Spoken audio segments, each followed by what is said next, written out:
Bonjour à tous, la tribune des décideurs, chaque lundi pour poser toutes vos questions en direct aux grands acteurs de l'économie. Aujourd'hui, nous avons le plaisir de recevoir Didier Lombard, ancien patron de France Télécom, actuel vice-président de ST Microelectronics, également vice-président du conseil de surveillance de ST Microelectronics, vice-président du conseil de surveillance de Technicolor et administrateur de Radial. Bonjour Monsieur Lombard. Bonjour. Merci de nous rendre visite. À mes côtés pour vous interroger Robert Jules, qui est notre partenaire de la tribune.fr. Et puis bien sûr les questions des internautes. Une émission structurée en 3 parties. Une première partie sur la marche du monde qui s'appelle Commenter.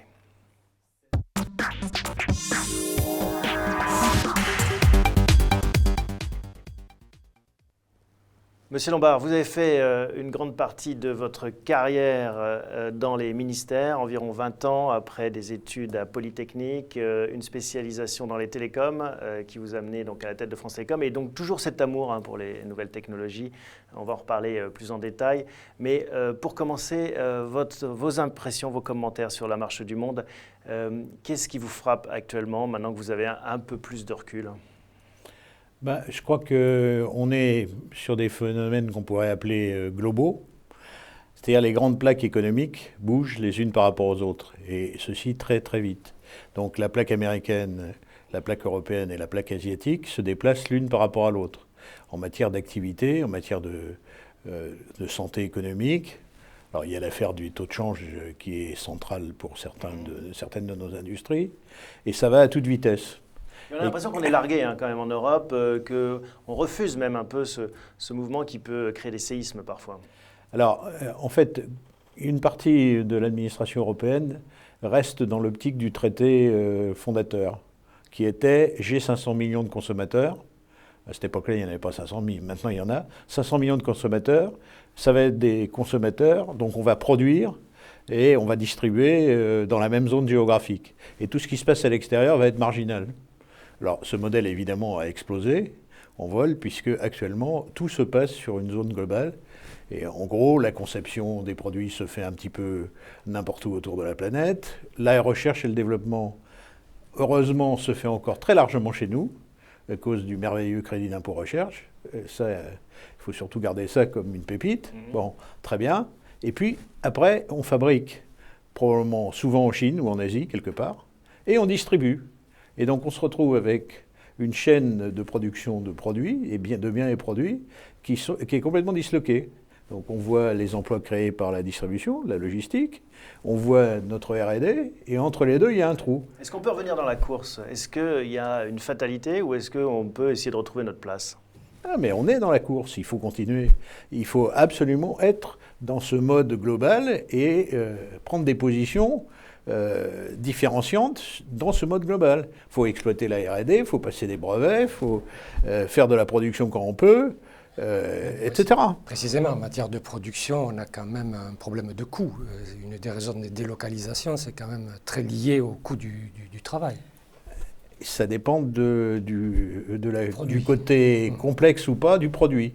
Vous prenez la chère entreprise dont je m'occupe, ST, on a les plus belles usines sont à Crolles, dans la banlieue de Grenoble et dans la banlieue de Milan, sur les produits les plus sophistiqués. Puis il y a d'autres produits moins sophistiqués qu'on fait à Singapour. Et puis il y en a encore d'autres qu'on fait à Shenzhen. Bon.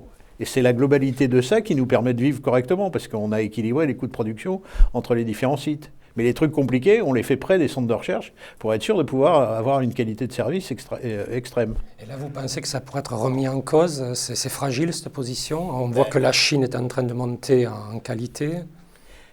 C'est fragile ou pas fragile, si vous décidez de continuer à faire la course en tête, c'est-à-dire d'avoir des programmes de recherche et développement qui vous gardent un différenciant positif, ce que nous sommes en train de faire avec le merveilleux programme Nano 2017, c'est ma minute de publicité. Bon, je sais bien, mais j'en profite. Bon, quand vous faites toujours, tous les 3-4 ans, un programme qui vous permet de décoller, vous vous différenciez avec les autres. Bon, je cite ST parce qu'évidemment, je suis très intéressé par ça, mais il y a beaucoup d'autres industriels qui sont comme ça. Dans le domaine de la chimie, du médicament, dans tout un tas de domaines, vous avez des gens qui sont très en avance. Vous êtes un fan du plan. Vous dites qu'il nous manque un bon plan, comme on le faisait à l'époque du général de Gaulle, et puis il y a un peu de votre temps dans les ministères. C'est pas ce que je dis là. Vous avez déformé ce que je J'extrapole. vous ai dit avant notre discussion. Dans l'ancienne administration du plan, il y avait des groupes thématiques dans lesquels il y avait les organisations syndicales, les industriels et les ministères qui étaient autour d'une table qui discutaient de l'évolution à 10 ans ou à 20 ans d'une profession. Ça permettait d'anticiper un certain nombre de mouvements. Et ça évite des phénomènes qui sont toujours difficiles à absorber par les politiques, c'est quand il y a une rupture. Quand vous arrivez à un moment où telle technologie ou telle production n'est plus à l'ordre du jour, hop, on a un problème économique majeur à tel endroit. Et donc, on est en face d'un problème qui est très difficile à expliquer aux intéressés, parce qu'on ne les a pas prévenus à l'avance. Deuxièmement, on ne sait pas le gérer, et souvent, on n'a pas anticipé. Et ça, on pourrait adapter le plan à l'âge actuel, qui va quand même plus vite, qui est peut-être plus complexe, plus mondial. Oui, oui, bien sûr, mais il faut... On peut prévoir à 10 ans les futures révolutions. Par exemple, dans votre métier, les semi-conducteurs, ça, vous êtes capable d'anticiper à 10 ans? Alors, à 10 ans, là, vous me poussez au bout de mes retranchements. À 5 ans, oui. C'est-à-dire qu'on voit bien ce qui va se passer sur, par exemple, un sujet qui devrait vous passionner, le débat sur les faiblesses. Vous avez tout un tas d'industries de semi-conducteurs qui sont partis absolument en disant « Ah bah tiens, je vais faire... » Sans usine. Je prends... Ah oui, merci pour la traduction. Oui, non, parce que, je prends un produit, je vais le faire fabriquer par un fondeur quelque part autour de la planète. Et bien ça, sur les produits les plus sophistiqués, ça ne marche plus. Et ça ne marche plus pour une raison simple, c'est que après les tremblements de terre qui ont eu lieu au Japon il n'y a pas longtemps, les clients finaux, ils veulent absolument être sûrs de l'endroit où est fabriqué leurs produits. Ils veulent plusieurs sources pour être sécurisés et ne pas se retrouver le bec dans l'eau avec un produit qu'ils ne savent pas faire. Et donc, les clients finaux exigent double source et des usines identifiées. Donc on est exactement à la renverse par rapport à ce qu'on disait il y a quelques années. Vous évoquez un peu ce moyen terme. Vous qui avez fréquenté quand même les cabinets ministériels pendant longtemps, ce qui se faisait avant ne se fait pas aujourd'hui. C'est lié à quoi? Au fait que le temps politique est devenu très court par rapport au temps de l'industriel? D'un certain point de vue, c'est un peu la faute de ceux qui poussent les technologies dans lesquelles j'ai baigné. C'est-à-dire que la réaction instantanée de tous les intéressés à toute nouvelle fait que le temps politique est un temps extrêmement court. Et donc on se retrouve avec un système politique qui n'est plus exactement celui dans la définition de politique. La politique, normalement, c'est fait pour gérer à moyen terme les intérêts des collectivités, des États. Alors à partir du moment où ils sont sous une pression instantanée et immédiate dès qu'ils disent quelque chose, petit à petit, on sort de vision moyen terme. Est-ce que ce ne sont pas eux-mêmes qui se sont installés dans ce temps de la communication? Ils en ont joué aussi. Je ne suis pas sûr qu'ils soient très confortables comme ça. Ils préféreraient peut-être avoir le temps de réfléchir. Bon, on va voir si ce que ne peuvent plus faire ou moins bien faire les États, à savoir planifier, les entreprises peuvent le faire. C'est la deuxième séquence de cette émission, la séquence comme partagée.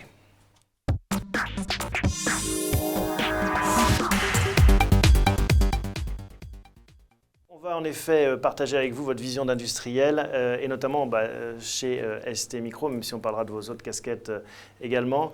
Un mot donc sur cette activité qui bouge sans cesse. Vous lancez Nano 2017, vous nous en avez dit un mot. C'est un projet que ST ne peut plus porter seul. 174 partenaires, c'est bien ça, pour développer... Dans 19 pays. Dans 19 pays, pour développer cette nouvelle vague. Ça consiste en quoi d'ailleurs? C'est une nouvelle rupture technologique?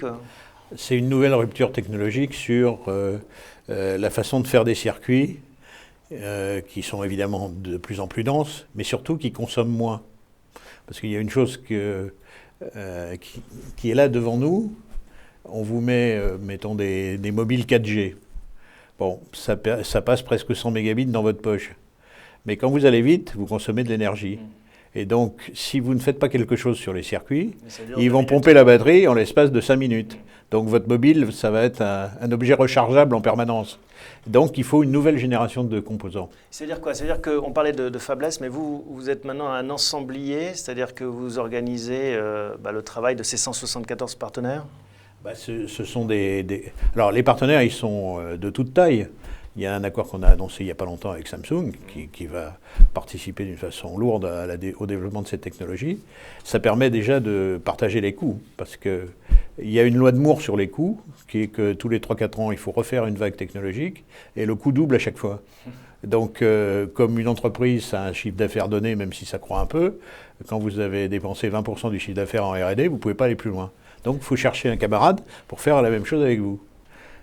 Donc, chacun, on fait une mise au point d'une étape technologique avec lui, puis après, chacun part chez soi, concevoir ses produits. C'est embêtant si les coûts doublent alors que les prix baissent, l'entreprise a un problème à la fin.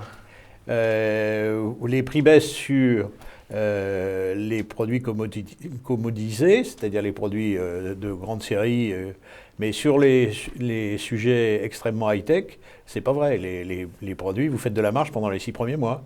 Et c'est pour ça qu'il faut tout le temps être en tête de la course. Alors, dans ce cadre-là, vous avez reçu une aide des pouvoirs publics. On va la recevoir. Vous allez la recevoir. En tout cas, elle est actée. Elle a été approuvée par Bruxelles. Surtout, elle a été approuvée par Bruxelles. Il y a une semaine. Voilà, donc c'est tout récent, qui est quand même de 400 millions d'euros. Oui. Ben oui, mais en face, on met des milliards. Si vous avez bien suivi l'actualité, je suis sûr que vous avez vu que nous avons levé un emprunt obligataire dans la nuit qui a suivi l'approbation par Bruxelles d'1 milliard. Et ça va nous permettre de monter les usines qui vont assumer le développement de ces technos. Oui, juste sur cette question de ce milliard levé, il n'y a pas un risque de dilution pour les actionnaire? Alors, ce sont des modèles, je ne vais pas rentrer dans le détail de ça, d'autant plus que je ne suis pas un expert financier, mais les modalités de cet emprunt obligataire sont telles que la dilution est zéro quelque chose. Ça veut dire quand même qu'il y a un problème de financement permanent pour les industries qui sont les vôtres et que c'est une espèce de course à l'échalote sans fin et qu'on a du mal à finalement à souffler et à créer de la valeur, à capitaliser. On a l'impression que c'est toujours sur le fil du rasoir des entreprises comme ST. C'est pas aussi dramatique qu'un fil de rasoir, mais c'est une piste où vous êtes obligé de courir tout le temps. On l'a vu avec Nokia d'ailleurs, vous qui êtes ainsi un spécialiste. Ça vous a surpris cette sortie de route de Nokia? Alors, on peut la présenter de façon différente. Je pense que Nokia aurait pu continuer avec sa techno Symbian pendant encore quelques années. Et l'annonce dramatisante de son CEO a été pour quelque chose dans la noyade. Vous croyez qu'il y avait un cheval de Troie de Microsoft là dans l'histoire parce que c'était un ancien. Je n'irai pas jusque-là, mais enfin, j'ai pas compris pourquoi ils avaient fait cette annonce dramatique. Parce que si vous prenez un autre exemple, il y a de très nombreuses années, je m'occupais de Bull et le système GECOS s'est arrêté. Et pendant 20 ans, on a continué à vendre de la prévente sur du GECOS. Donc arriver devant la presse et dire ça y est, c'est une catastrophe, arrêtons tout, vous tirez une balle dans le pied. Alors justement, vous savez, on prend les questions d'internautes. On a un internaute qui demande ce que vous pensez de l'évolution du marché des télécoms. La consolidation est-elle indispensable? Je pense qu'il fait référence au marché français en l'occurrence, avec ses 4 opérateurs. Est-ce que, en tant qu'ancien président d'Orange, vous pensez que c'est viable d'avoir 4 opérateurs en France? Alors, j'ai jamais caché mon jeu, j'ai toujours dit, parce que l'histoire du 4e opérateur, ça a commencé du temps où j'étais encore là. Donc j'étais toujours opposé à ce 4e opérateur, d'autant plus que si vous avez bien regardé l'actualité des années précédentes, on a en Grande-Bretagne, on a fusionné la filiale Orange avec la filiale Deutsche Telekom pour réduire le nombre d'opérateurs en Grande-Bretagne. Avec l'accord du régulateur. C'était quand même une bonne chose de faire baisser les prix sur un marché où les marges étaient un petit peu... Là, vous prenez le point de vue du consommateur. Le point de vue du consommateur. Moi, je prends le point de vue de l'économie européenne, c'est-à-dire il faut qu'elle soit prospère. Nous avons en Europe 100 et 140 opérateurs qui ont été fabriqués par des régulations locales extrêmement atomisées. Aux États-Unis, il y a 3 grands opérateurs plus... Bon. Mais vous avez essayé de consolider ça avec Orange, ça a coûté très cher. Vodafone a essayé aussi, ça n'a jamais vraiment marché au niveau européen. Le seul... bon, d'abord, on a des relations... Je crois le groupe Orange a de bonnes relations avec Deutsche Telekom. C'est pas une consolidation, mais c'est... Il faudrait faire ça? Faire un gros opérateur franco-allemand? Les solutions derrière ça, elles sont du type Air France KLM, c'est-à-dire que vous ne pouvez pas fusionner les opérations parce que entre l'exploitation du téléphone dans une ville allemande ou dans une banlieue française, ça n'a rien à voir. Mais par contre, vous pouvez fusionner pas mal de choses.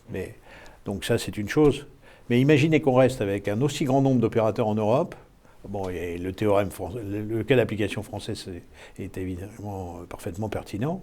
C'est un peu utopique. On bouffe de la valeur. Pourquoi? Parce que quel est le problème essentiel? Vous m'avez parlé des consommateurs, mais le vrai sujet, c'est qu'on investisse suffisamment dans les réseaux du futur.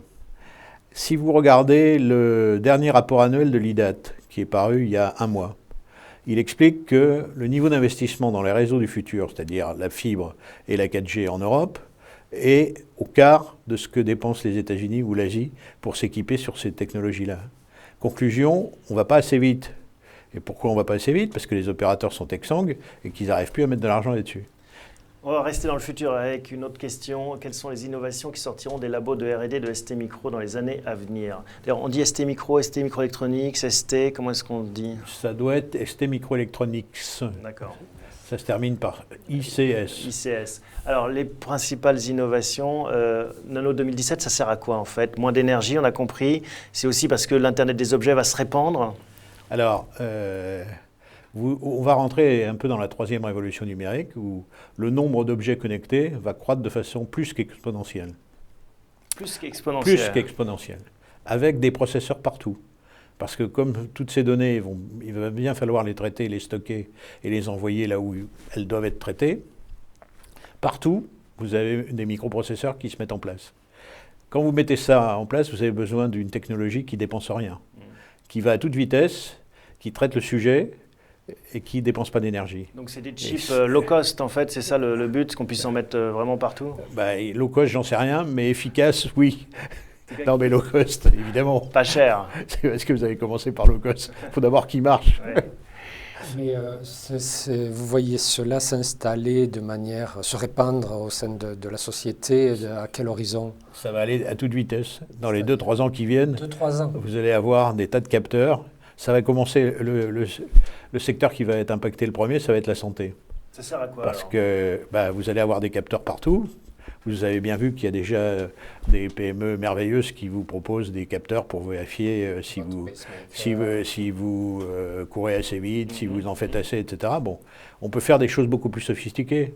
Il y a des capteurs qui permettent d'anticiper des problèmes cardiaques en mesurant la vitesse du sang dans vos artères. Simplement, vous mettant un patch quelque part, vous pouvez faire ça. Et tout ça peut être traité et on peut à la fois vous anticiper sur vos problèmes, vous donner quelques conseils quand vous êtes encore en bonne santé, ou essayer de vous éviter les incidents quand vous ne l'êtes plus. Donc ça va être une vraie révolution. Et ça va à toute vitesse. Dans les derniers, il y a certains portables sophistiqués qui sortent sous une marque que je ne citerai pas. Mais non, c'est celle d'en face. Ah bon. Et derrière, il y a un capteur qui est un capteur ni plus ni moins de santé. Bon. Et ça ne va pas s'arrêter là. Didier demande quel pays est le plus gros consommateur de vos produits? Alors, en fait, c'est une question, il faut la transformer pour y répondre. Vous avez 40% de nos clients sont en Asie. Ah oui. Et le reste en Europe et aux États-Unis. Ça, c'est les fabricants qui utilisent nos chips. Mais si vous allez voir les clients finaux, les 3 plaques sont équilibrées. C'est-à-dire, il y a autant de gens qui achètent des portables en Europe qu'en Asie ou qu'aux États-Unis. Mais celui qui les fabrique, il est plutôt en Asie. On a les moyens de garder une industrie de semi-conducteurs en Europe. C'est vrai qu'on a l'impression que face aux Américains et aux Asiatiques, on a plus de mal à exister dans ce monde électronique. Écoutez, cette question-là, on se l'est posée dans les années 90, quand on a décidé de booster ST en avant avec les Italiens. On a eu la chance d'avoir un merveilleux manager qui était Pasquale Pistorio. Et ST se porte bien. On a certainement fait quelques erreurs pendant la période, mais on est toujours là et on est toujours dominant sur pas mal de marchés. Sur le marché automobile, par exemple, ST a une existence tout à fait importante. Toutes les voitures que vous voyez circuler dans la rue, il y a plein de composants ST dedans. Bon. Donc je pense qu'on a les moyens, et non seulement on a les moyens, mais il faut se donner les moyens de garder. Parce que le jour où vous avez perdu le contrôle sur les composants, c'est fini. Vous ne pouvez plus intervenir sur la conception d'aucun engin industriel compliqué. Parce que le composant est un point critique. Et le business model d'ST, il évolue?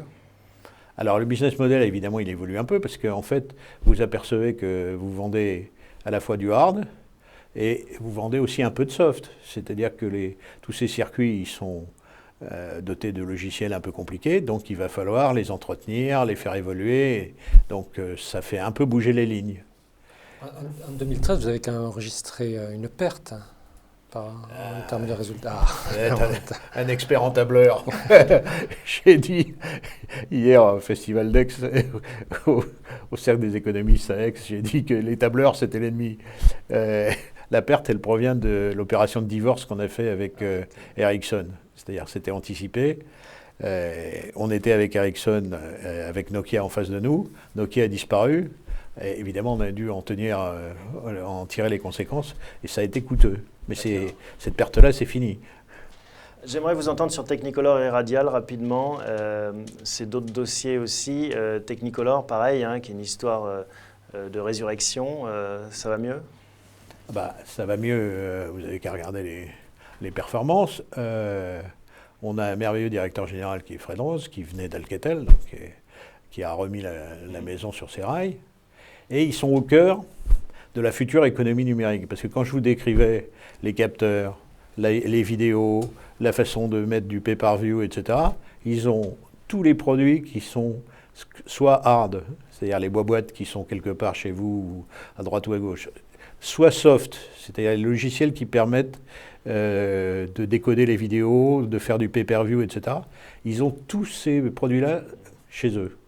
Ils ont développé ça grâce en particulier au centre de recherche qu'on a à Rennes, qui est un des meilleurs, enfin c'est le meilleur du monde sur le sujet. Bon, encore la recherche et le développement. Et puis un mot sur Radial, hein, qui appartient à la famille Gattaz, Pierre Gattaz qui est au cœur de l'actualité avec sa casquette du MEDEF.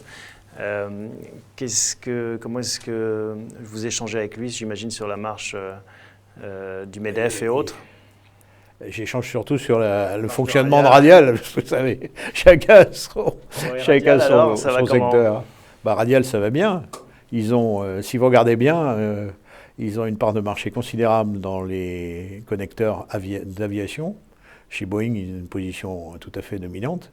Ça, c'est le modèle de la grosse PME familiale à la française, ça vous y croyez? C'est quelque chose qu'on pourrait encourager, développer? On appelle ça la Gattasie à l'intérieur du conseil de... Je ne devrais peut-être pas dire ça, ils ne vont pas être contents. Mais la Gattasie, c'est un modèle dans lequel vous avez en France une base technologique forte, avec des gens qui inventent des procédés. Et puis après, il y a une force commerciale qui va arracher les marchés à droite et à gauche pour faire du chiffre d'affaires. Et ils ont réussi assez bien en basculant, par exemple, il y a quelques années, il y a eu un drame du côté télécom, parce que les marchés se sont effondrés.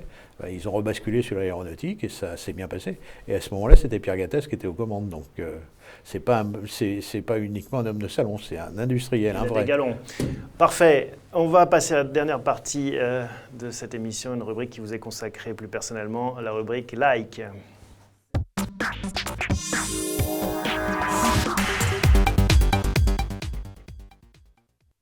Alors, on va voir ce que vous aimez, ce que vous aimez moins. On ne peut pas s'empêcher de revenir sur le passage de France Télécom, et notamment votre départ de France Télécom, qui avait été accompagné d'une vague de suicides. J'imagine que c'était très dur pour vous à vivre cette période et d'être mis en cause nommément. Comment est-ce que vous avez tourné la page? Est-ce que c'est encore une plaie? Alors, j'ai une règle, c'est que je ne parle pas de cette période-là pour une raison simple. Il y a une procédure en cours, donc il ne faut pas interférer avec les procédures en cours. Ça a été très pénible, ça l'est toujours. Mais ce qui me fait plaisir, c'est qu'actuellement, la maison va bien. Et donc, j'observe de loin, en lisant tous les communiqués, je vois que l'opérateur est bien implanté dans toutes les technologies numériques. D'une manière générale, comment vous voyez, comme aujourd'hui il y a l'ouverture de la grande conférence sociale, comment vous voyez les relations sociales en France? Comment vous les avez vues évoluer? Là, on est encore... on revient à la première partie de ce que je vous ai dit tout à l'heure, c'est-à-dire qu'il y a besoin d'anticiper très en amont, de façon à ce que les intéressés suivent et comprennent les évolutions qui ont lieu. Il est évident que dans la période que vous citez, la transformation entre téléphonie analogique et la téléphonie numérique que nous connaissons, ça a été un choc. Alors, est-ce que ça a été bien expliqué, pas bien expliqué? Je vous ai dit que je ne commenterai pas là-dessus. Mais c'est quand même ça le cœur du sujet. C'est-à-dire qu'il faut en permanence que vous discutiez des choses court terme, c'est-à-dire de ce qui se passe, négociations traditionnelles, mais il faut aussi que vous ouvriez des horizons sur ce qui va se passer après. Et ça, vous pensez que ça va plutôt dans le bon sens aujourd'hui en France? Je pense qu'immanquablement, on va y arriver parce que le secteur des télécoms est celui qui a bougé le plus vite, mais vous avez une bonne liste de secteurs industriels qui vont bouger d'une façon extrêmement importante. Alors, je ne vais pas faire la liste parce que je ne vais pas faire le malin, mais si vous ne faites pas ça, vous allez vous retrouver avec des craquements, alors que c'est des évolutions normales. Et que je suis sûr que les personnes jeunes qui sont dans les entreprises, ils sont prêts à entendre ça à partir du moment où on leur donne une trajectoire professionnelle. Mais il faut en parler très tôt. Si vous arrivez trop tard, ça devient un choc. Vous êtes par ailleurs investisseur, hein, vous accompagnez le fonds Iris Capital. Vous avez des méthodes d'investigation. On essaye, mais Internet aide beaucoup. Qu'est-ce que vous leur apportez? Comment ça se passe? Vous aimez cette casquette de regarder les jeunes start-up, hein? Quand j'ai quitté France Télécom, j'avais dit qu'il fallait s'occuper maintenant de développer des entreprises de taille petite et moyenne. Et donc, Publicis et Orange ont créé un fonds qui fait ça, qui s'appelle Iris. Donc je suis là en permanence. Vous regardez les dossiers concrètement? Ah oui, vous faites partie du comité d'investissement? Je suis le président du comité d'investissement. D'accord. Donc vous avez votre mot à dire. J'ai mon mot à dire. Combien d'investissements là depuis la création du fonds? C'est quoi, il y a 2-3 ans? Il y a 2-3 ans, on est à une vingtaine d'investissements. Et des pépites dedans on a des pépites, on a même des pépites qu'on a déjà revendues. Par exemple, des success stories? Il y a une entreprise qui est intéressante, qui s'appelait ProWeb TV, qui est une place de marché de publicité en ligne. C'est ce qui permet d'arbitrer les gens qui veulent faire de la pub sur Internet par rapport aux offreurs de capacités sur Internet, qui a été racheté par Twitter il y a quelques mois. D'accord, donc un beau succès. Un dernier mot peut-être sur votre côté président paysager, je ne sais pas comment vous vous qualifiez, arboricole. Vous aimez les arbres? Oui, absolument. Pourquoi cet amour des arbres? C'est ce qui se pérennise le mieux dans notre environnement. C'est-à-dire que quand vous plantez un arbre, vous ne savez pas si vous le verrez adulte, et les générations d'après vont le retrouver comme un héritage. Je vous disais tout à l'heure, dans un des endroits où je sévis, j'ai trouvé un chêne multicentenaire qui a vu la Révolution. Aller se promener autour de cet arbre-là, ça a quand même un sens, parce que vous voyez ce qui s'est passé dans ce village. J'ai l'histoire du village, je sais ce qui s'est produit, et ce chêne-là a été le témoin. Donc je trouve que c'est quand même très symbolique de la continuité de la civilisation. Et ça reprend votre philosophie que vous nous exposiez au départ, celle du plan, hein, c'est du long terme, on s'inscrit dans la durée, on n'est pas là juste pour avoir des résultats immédiats. Ce qui est important, c'est de laisser quelque chose à la fin de sa vie. Et donc les arbres, ça fait partie du jeu, en dehors du fait que, comme vous le rappeliez, quand vous jouez bien, vous pouvez jouer sur une gamme de couleurs extraordinaire. Et ça, c'est aussi une esthétique, c'est une façon de peindre des œuvres, mais avec les feuilles d'arbres. Quel est votre arbre préféré? L'essence que... je vais être classique. J'ai des ginkgos qui sont très jolis, très très jolis. Ça prend du temps à fleurir, ça prend du temps à prendre du volume, mais c'est très beau. J'avais un programme dans France Télécom pour détecter les jeunes cadres dynamiques que j'avais appelé ça les ginkgos, à cause de ça. Et voilà, on en sait un peu plus sur vous, Didier Lombard. Merci beaucoup d'avoir répondu à notre invitation, à nos questions. Merci Robert. Merci. On se retrouve après les vacances. On fait une pause estivale. On va rediffuser pendant celle-ci les best-of qui ont eu lieu tout au long de cette année. Et on se retrouve tout début septembre pour des nouveaux épisodes de la Tribune des décideurs. Bonnes vacances.